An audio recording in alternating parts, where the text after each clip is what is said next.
हाय आप सभी लोग को YouTube फैमिली, आप सभी को जय श्री श्याम। चलिए आज की क्लास को शुरू करने जा रहे हैं। झारखंड का ऐतिहासिक परिचय मतलब इतिहास में पुरातात्विक अवशेष के प्रमाण हम लोग पढ़ेंगे। हम लोग पिछले क्लास में भी यही सेम चीजों को पढ़ा था। कुछ बच गया है, कुछ चीजें बच गया था, तो उसे आज हम पूरा कर लेंगे। आज पूरा करने का प्रयास करेंगे।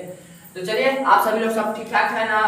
तो हाय हेलो बोलो और बड़ा बड़ा मुंह कॉपी खोलो। बात समझ में आ गया? जितना बड़ा हो सके उतना खोलना चाहिए, क्योंकि बड़ा रहेगा तो बड़े बड़े अभी के गर्मी का समय चल रहा है, तरबूज जो सीधे सीधे निकल जाइएगा। ठीक है, किसी का अवसर चोहना नहीं है। तो हम लोग आज भवनाथपुर के बारे में पढ़ने जा रहे हैं। किसका पढ़ेंगे? भवनाथपुर जो गढ़वा जिला में पड़ता है। यहाँ से हमें आखेट यानी शिकार करने के साक्ष्य प्रमाण मिले। आखेट यानी कि यहाँ पे शिकार करने के साक्ष्य प्रमाण मिले, जिसमें हिरण, भैंस और आदि पुरुष का जो है शिकार किया गया था। ठीक है, यही प्रमाण मिला था वहां से। जो और वहां पे से और क्या मिला? तो प्रागैतिहासिक काल के जो है ना, काल के गुफा और शैल चित्र मिले। प्रागैतिहासिक काल के गुफा और शैल चित्र मिले थे। यहाँ से क्या चीज मिले थे? गुफा और शैल चित्र प्राप्त हुए थे।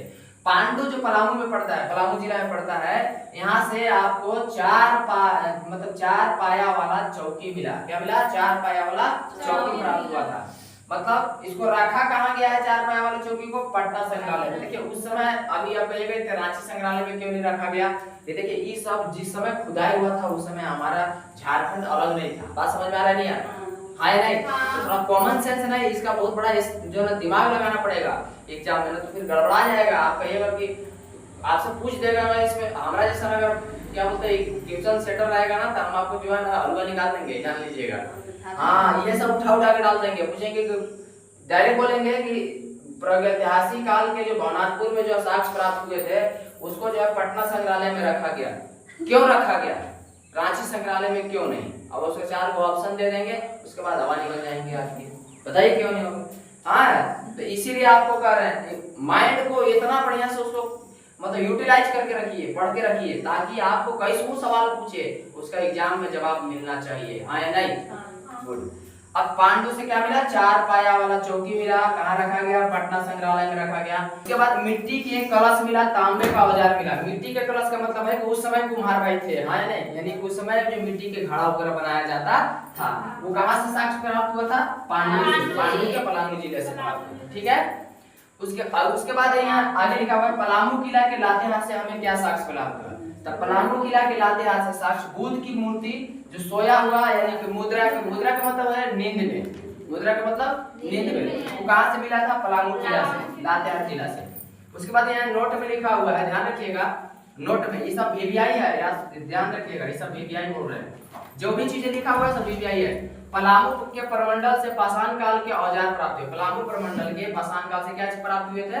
औजार प्राप्त हुए थे। ध्यान रखिएगा, पलामू प्रमंडल यानी कि तीनों पाषाण काल, पूरा पाषाण काल, मध्य पाषाण काल, नव पाषाण काल, सारे पाषाण काल का औजार पलामू प्रमंडल से मिला था। ऐसा कोई मतलब अनभिज्ञ नहीं था। इसका मतलब बारूडी क्या है?